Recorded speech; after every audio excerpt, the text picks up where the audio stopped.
Photo new Shekhar academy Kumbhanagar Chittorgarh में अपनों ने 12th क्लास का टॉपिक मैट्रिक्स जो लिया था उसमें अपनों ने मैट्रिक्स टॉपिक में अपनों ने फर्स्ट उसके डेफिनेशन देख लिया है और उसके बाद अपनों ने उसकी में देखा था कि उसकी जो ऑपरेशन क्या क्या होते हैं वो सारे देख लिए। ऑपरेशन में अपनों ने देखा था कि addition multiplication and subtraction also, ये तीनों ऑपरेशन उसमें देखे थे। उसके बाद थर्ड नंबर पर अपना एक और ऑपरेशन होता है स्केलर मल्टीप्लिकेशन। स्केलर मल्टीप्लिकेशन में एक नॉन जीरो के ले लिया आपने, जो कि नॉन जीरो है, कोई भी नंबर है और एक अपने पास मैट्रिक्स है, किसी भी ऑर्डर का हो सकता है 1 2 3 4 5 6, जो कि अपने पास 2 रोज हैं और 3 कॉलम्स हैं। तो अपने पास ये ए मैट्रिक्स जो है 2 रोज एंड 3 कॉलम्स का एक मैट्रिक्स होगा और एक के जो है एक नॉन जीरो नंबर है, उसका अपन इस मल्टीप्लिकेशन करेंगे मैट्रिक्स के साथ।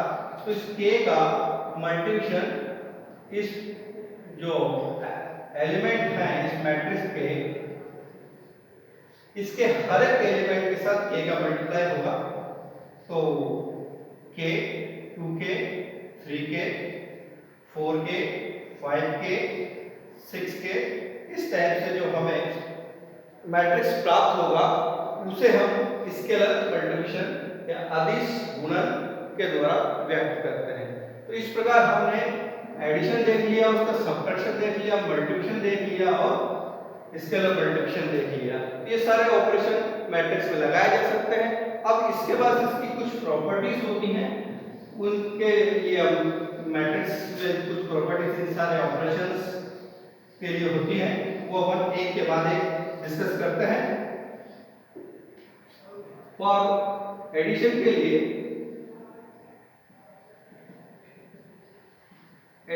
लिए अपन पहली प्रॉपर्टी जो देखते हैं वो होती है कम्यूटेटिव प्रॉपर्टी।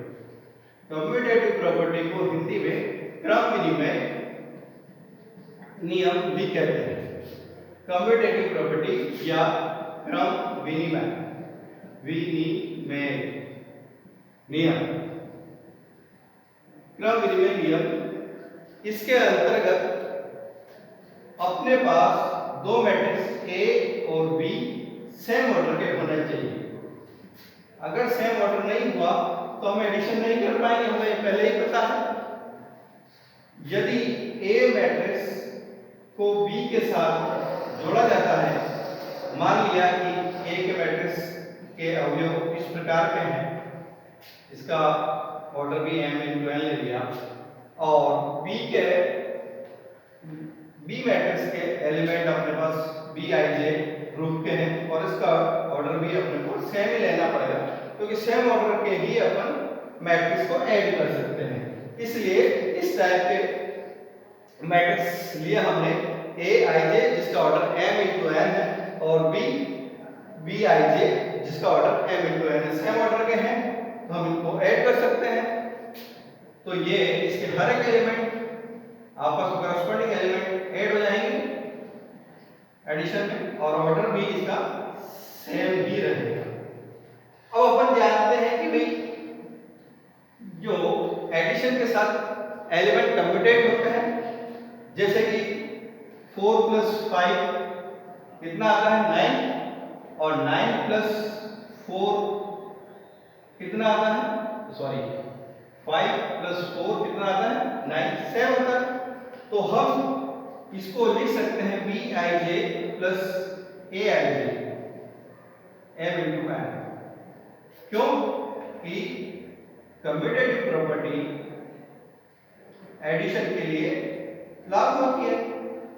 जब इस तरीके से हम मैट्रिक्स को लिख सकते हैं तो फिर इसको अलग कर लिया मैट्रिक्स के रूप में बी आई जे प्लस ए आई जे, और ये आपके पास m इंटू n का मैट्रिक्स है और ये भी m इंटू n का मैट्रिक्स है। तो इसको अपन b लिख देंगे और इसको a लिख देंगे। इस प्रकार हम देखते हैं कि a प्लस b जो है b प्लस a के इक्वल होता है। तो कम्यूटेटिव प्रॉपर्टी यहाँ मैट्रिक्स में एडिशन के साथ अपन ने देखा कि किस तरीके से अप्लाई होता है। इसके बाद आता है जो अगली प्रॉपर्टी है, वो होता है एसोसिएटिव प्रॉपर्टी। एसोसिएटिव प्रॉपर्टी को हिंदी में कहते हैं साहचर्य नियम। जो दूसरा प्रॉपर्टी है वो है एसोसिएटिविटी,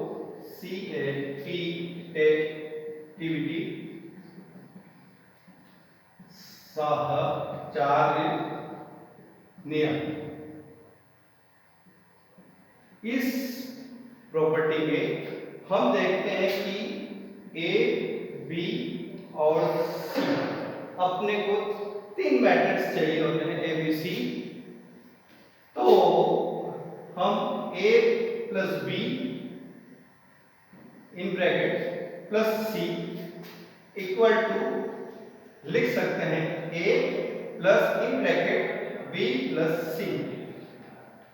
हम जानते हैं कि ए प्लस बी करेंगे जब इनका ऑर्डर क्या होगा, सेम ऑर्डर होगा, तभी हम ऐड कर पाएंगे। सेम ऑर्डर वाले मैट्रिक्स जब ऐड करेंगे और वापस सेम ऑर्डर का वापस मैट्रिक्स ऐड करेंगे, जो रिजल्ट आएगा वो वही रिजल्ट इसमें भी आएगा क्योंकि ये दोनों भी सेम ऑर्डर के हैं। फिर इसका जो रिजल्टेड मैट्रिक्स रहेगा वो इसके साथ ऐड करेंगे, तो प्लस में सब एलिमेंट जब एक साथ ऐड हो जाएंगे तो वो इक्वली आएगा कि एसोसिएटिव प्रॉपर्टी एडिशन के साथ लागू होती है। इसके बाद जो प्रॉपर्टी आती है वो आती है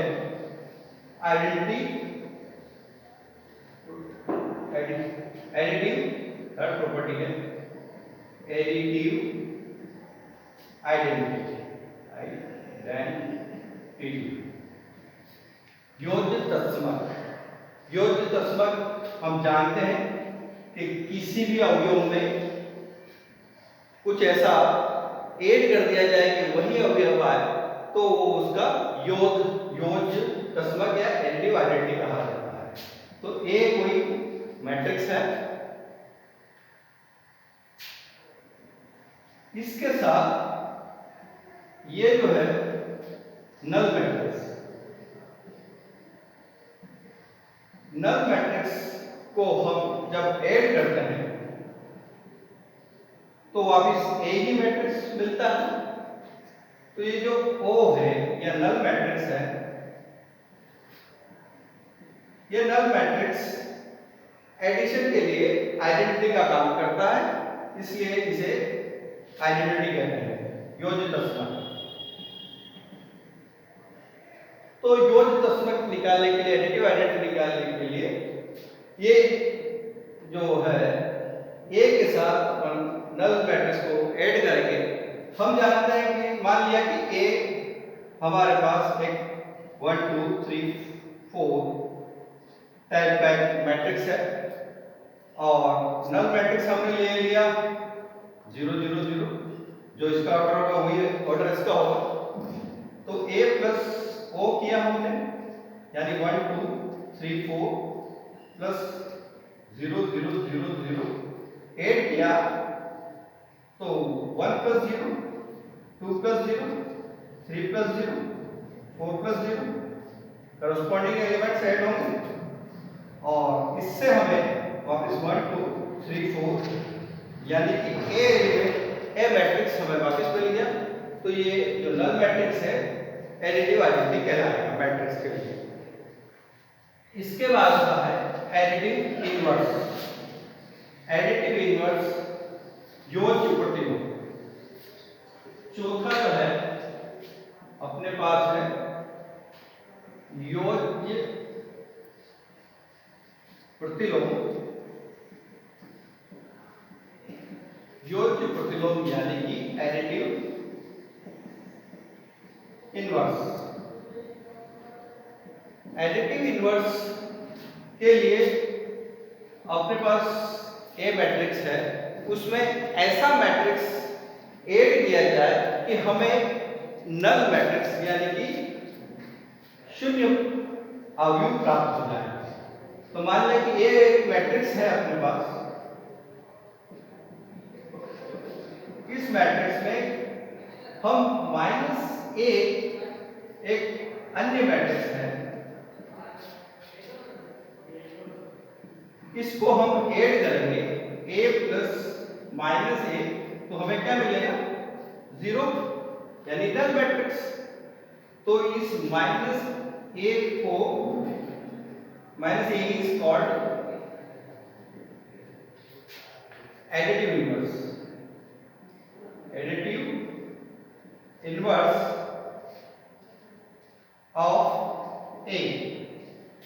जब a के साथ माइनस ए को ऐड करके अपने पास 0 मैट्रिक्स या नल मैट्रिक्स मिलता है, तो माइनस ए को a का एडिटिव इनवर्स यानी योज्य प्रतिलोम कहा जाता है।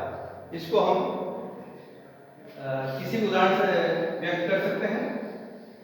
अब इसके बाद अगला जो प्रॉपर्टी है वो हमारे पास है कैंसलेशन लॉ, जो पांचवा है कैंसलेशन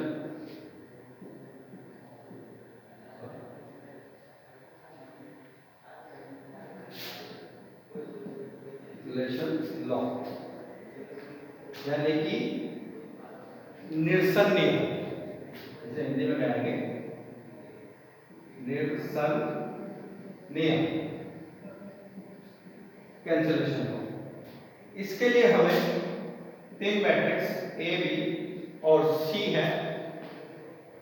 इन तीनों मैट्रिक्स में यदि हमें ए प्लस बी है, वो जो है ए प्लस सी के इक्वल है, तो हमें प्राप्त होगा b इक्वल टू सी, क्योंकि a से कैंसलेशन हो जाएगा और ये a लेफ्ट साइड में है, तो इससे हमें कहेंगे left cancellation law, LCL short form.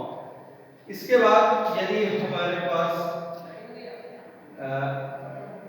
Right में हो गए b प्लस है इक्वल टू सी प्लस है, तो इसी से हमें मिलेगा b इक्वल टू सी। इसमें भी ऐसे सेम है तो सब्ट्रैक्ट हो जाएंगे और ये राइट में है, इसलिए इसे राइट कैंसलेशन लो RCL कहेंगे। तो ये पांचों जो प्रॉपर्टी है ये एडिशन के लिए अपनों ने देखा, मैट्रिक्स में एडिशन की पांचों प्रॉपर्टी। इसी प्रकार हम गुणा के लिए, मल्टीप्लिकेशन के लिए भी ये सारी प्रॉपर्टी देख सकते हैं। मल्टीप्लिकेशन के लिए यानी गुणा के लिए, तो प्रॉपर्टीज ऑफ मैट्रिक्स मल्टीप्लिकेशन। तो इसमें भी सबसे पहले हम क्या देखेंगे, commutative properties. Commutative property short में कहते हैं, कम्यूटेटिव प्रॉपर्टी यानी क्रम विनिमय, क्रम विनिमय। यहां हमने ले लिया a और b, तो क्या मल्टीप्लिकेशन के साथ कम्यूटेटिव प्रॉपर्टी लागू होती है? तो मान लिया कि हमने a जो लिया है aij, उसका ऑर्डर हमने लिया m इंटू n, और b भी लिया हमने bij, और इसका ऑर्डर लिया हमने m इंटू n, दोनों का ऑर्डर सेम। तो मल्टीप्लिकेशन की रिक्वायरमेंट या शर्त कहे तो क्या है कि इसके कॉलम जो है पहले के कॉलम और दूसरे की रोज के इक्वल होना चाहिए। इसमें अपन इसका लेना पड़ेगा हमें n इंटू m लेना पड़ेगा। इसके कॉलम और इसकी रोज इक्वल होंगे तभी मल्टीप्लिकेशन होगा ए बी। और हो सकता है कि इसमें ये अपन bl ले, तो अब इसमें इसके कॉलम्स और इसकी रोज भी इक्वल है, तो bm भी पॉसिबल है। तो ab भी निकाला जा सकता है और ba भी निकाला जा सकता है, ऑर्डर चेंज हो जाता है। सबसे पहले ए के कॉलम देखेंगे और बी के हम रोज देखेंगे, तब पॉसिबल है कि ए बी, और बी ए करेंगे तब बी के कॉलम देखेंगे और ए के रोज देखेंगे, तब अपने पास बी ए आएगा। अब बी ए और ए बी क्या इक्वल है, तो ये स्पेशल केस में ही इक्वल हो सकते हैं, हर बार पॉसिबिलिटी नहीं है। मान लिया पहला केस हमने ये देखा कि ए जो है हमारे पास आई जे वो m इंटू एन का, और b हमारे पास बी जे तो n इंटू पी का। तो इसकी जो कॉलम्स है और इसकी जो रोज है इक्वल है, तो हम ए बी फाइंड कर सकते हैं। मान लिया कि ये सी आया और अब अपन क्या बी ए निकाल सकते हैं। तो भाई इसके कॉलम्स और इसकी रो ये दोनों तो इक्वल नहीं है, तो हम बी ए तो फाइंड कर ही नहीं सकते। तो इस केस में तो A B equal to B A possible ही नहीं है। तो इस केस में हम कह सकते हैं कम्यूटेटिव प्रॉपर्टी स्पेशल केस में ही इक्वल होगा, अदरवाइज नहीं होगा। हो सकता है कि ऑर्डर चेंज हो सकता है इनके रोज और कॉलम अनइक्वल हो तो ऑर्डर भी चेंज आएगा।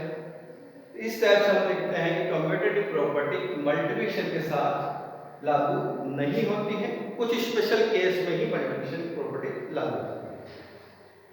अगली प्रॉपर्टी जो है हमारे पास वो प्रॉपर्टी है एसोसिएटिव प्रॉपर्टी। एसोसिएटिव लॉ कह सकते हैं इसको, क्या प्रॉपर्टी है, सहचारण नियम। तो इसमें ए बी सी तीन हमने मैट्रिक्स ले लिए। यदि ए बी पॉसिबल हो और बी सी पॉसिबल हो मल्टीप्लाई में, तो हम कह सकते हैं कि A B C equal to A B into C. तो एसोसिएटिव प्रॉपर्टी में जब ये मल्टीप्लिकेशन पॉसिबल होंगे तब एसोसिएटिव प्रॉपर्टी हम लगा सकते हैं मल्टीप्लिकेशन के साथ। एसोसिएटिव प्रॉपर्टी के बाद आता है आइडेंटिटी। मल्टीप्लिकेटिव आइडेंटिटी हम जानते हैं क्या होता है, 1 होता है। किसी भी नंबर 4 ले लिया, उसमें अपन 1 का मल्टीप्लाई करते तो 4 आता है। इसी प्रकार से कोई मैट्रिक्स है आइडेंटिटी मल्टीप्लिकेटिव आइडेंटिटी कह सकते हैं इसे, गुणात्मक तस्मत। तो ए मैट्रिक्स को ले लिया हमने, ए मैट्रिक्स के साथ यूनिट मैट्रिक्स, ये है एक मैट्रिक्स है, कोई किसी भी ऑर्डर का हो सकता है, और उसी ऑर्डर का मान लिया कि ये m इंटू एन ऑर्डर का है, तो यूनिट मैट्रिक्स भी m इंटू एन का ही लेना पड़ेगा, यूनिट मैट्रिक्स या यूनिटरी मैट्रिक्स। इसका हम a के साथ आई एम यूनिटरी मैट्रिक्स हम मल्टीप्लाई करते हैं, वापस a ही आता है। तो ये जो यूनिट मैट्रिक्स है वो आइडेंटिटी कहलाता है मल्टीप्लिकेशन के साथ। तो हमने देखा कि कम्यूटेटिव प्रॉपर्टी देख लिया, एसोसिएटिव प्रॉपर्टी देख लिया, आइडेंटिटी देख लिया। अब हम देखेंगे चौथी प्रॉपर्टी, डिस्ट्रीब्यूटिव लॉ, यानी कि वितरण नियम। वितरण नियम जो है वो हम एडिशन और मल्टीप्लिकेशन के साथ देखेंगे। तो हमारे पास ए बी और सी तीन मैट्रिक्स हैं, सेम ऑर्डर में होना चाहिए। यदि नंबर 1 जो है ए इन ब्रैकेट बी प्लस सी, तो हम कह सकते हैं ए बी प्लस ए सी, या दूसरा हम कह सकते हैं A plus B into C, तो as C plus B C. तो ये डिस्ट्रीब्यूटिव प्रॉपर्टी होगी जो हम मैट्रिक्स के साथ लगा सकते हैं। इसके बाद जो है कुछ और प्रॉपर्टीज हैं जिसके बारे में हम चर्चा करते हैं। मल्टीप्लिकेटिव इनवर्स, अगली प्रॉपर्टी है मल्टीप्लिकेटिव इनवर्स। गुणात्मक प्रतिलोम, गुणात्मक प्रतिलोम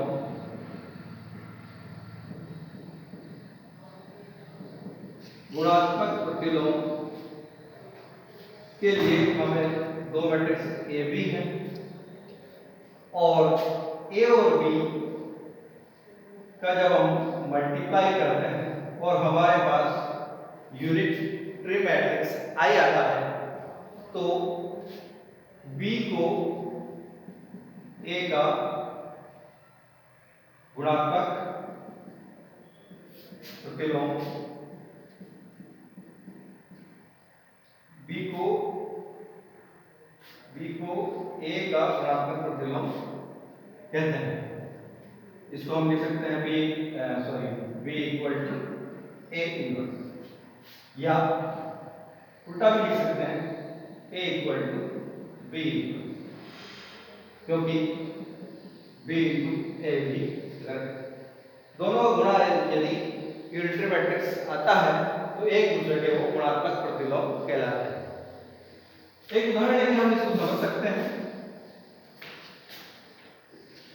यदि ए हमने ले लिया 1 2 3 और ये ले लिया 2 2 5 4 7 5, ए हमने ले लिया इसके एलिमेंट, और बी जो मैट्रिक्स है वो हमने लिया 3 -4 2 -2 1 0 1 1 एंड -1।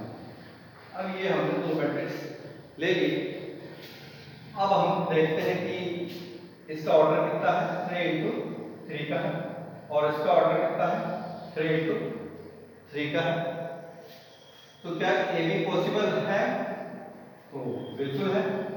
इसका कॉलम्स और इसकी रो इक्वल है, तो ए बी पॉसिबल है। तो हम ए बी लिख देंगे 1 2 2 2 5 4 3 7 5, और बी हमने लिया 3 -4 2 -2 1 0 1 1 -1, ये। अब हम मल्टीप्लाई करेंगे इस रो का इस कॉलम के साथ मल्टीप्लाई करेंगे, करस्पॉन्डिंग एलिमेंट्स का मल्टीप्लाई होगा 1 into 3 plus 2 into -2 plus 2 into 1, एक एलिमेंट आ गया। फिर इसी रो का सेकंड कॉलम के साथ मल्टीप्लाई करेंगे 1 इंटू -4 2 इंटू 1 2 इंटू 1, ये दूसरा एलिमेंट आ गया।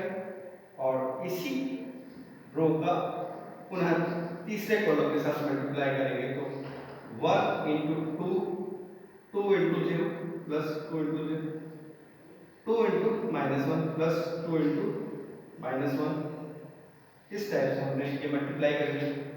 पुनः इसका इस कॉलम के साथ करेंगे तो 2 into 3 plus 2 into 5 into -1 plus 4 into 1 4 into 1।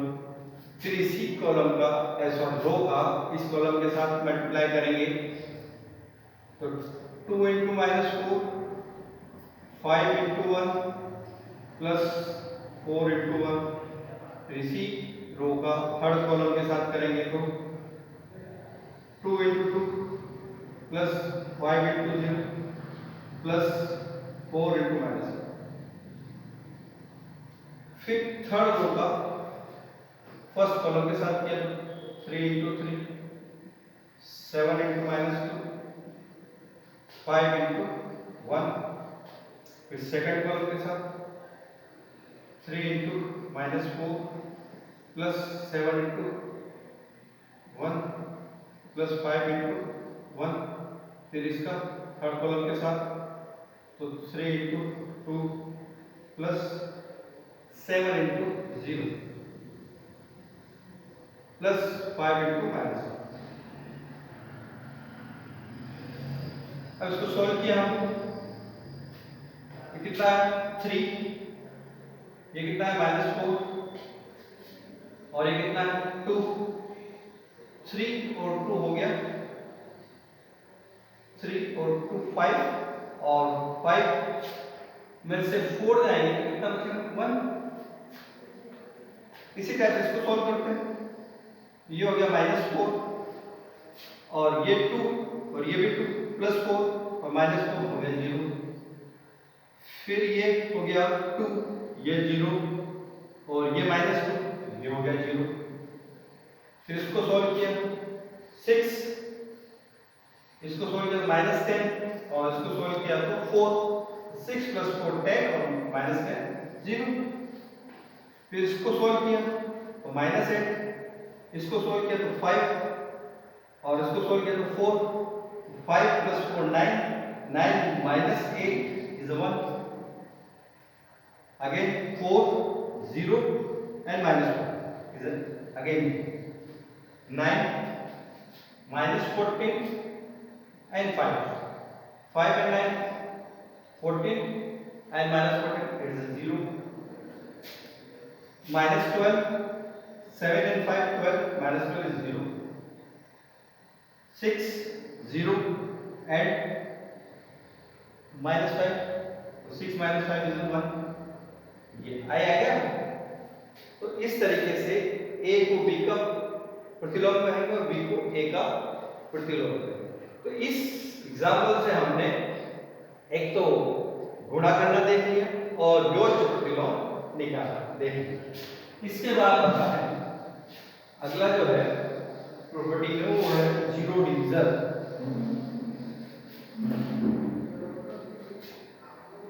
Zero division,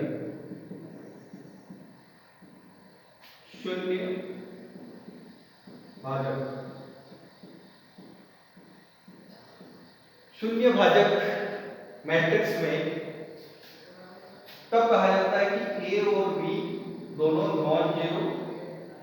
non zero matrix हैं और इन दोनों का मल्टीप्लाई जो है वो जीरो यानी कि नल मैट्रिक्स आ जाता है। तो ए और बी शून्य भाजक कहलाता है। उदाहरण लिस्ट ए -1 1 1 -1 और बी हमने ले लिया 1 1 3 3। अब इन दोनों का मल्टीप्लाई किया हमने a इंटू बी, क्या पॉसिबल है?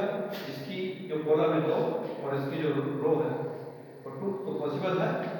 अब हमने मल्टीप्लाई किया -1 इसका इसके साथ मल्टीप्लाई करेंगे तो -1 इंटू 1 -1 प्लस 1 इंटू 1 1, फिर इसका इसके साथ भी मल्टीप्लाई करेंगे तो -3 प्लस 3, फिर इस रो का इस कॉलम के साथ किया तो 1 प्लस -1, फिर इस रो का इस कॉलम के साथ किया तो फर्स्ट में 3 और सेकंड में -, तो रिजल्ट क्या है 0 0 0 0।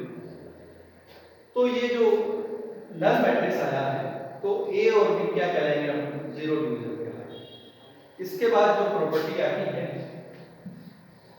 वो आती है मैट्रिक्स की पॉजिटिव पावर, अवयव की धनात्मक भाग,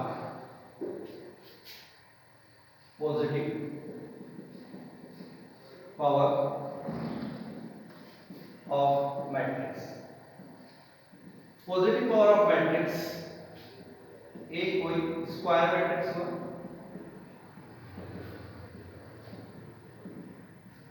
ए कोई स्क्वायर मैट्रिक्स है, इसी के साथ मल्टीप्लाई करेंगे तो ए स्क्वायर आएगा, और ए स्क्वायर के साथ ए का मल्टीप्लाई करेंगे तो ए क्यूब आएगा।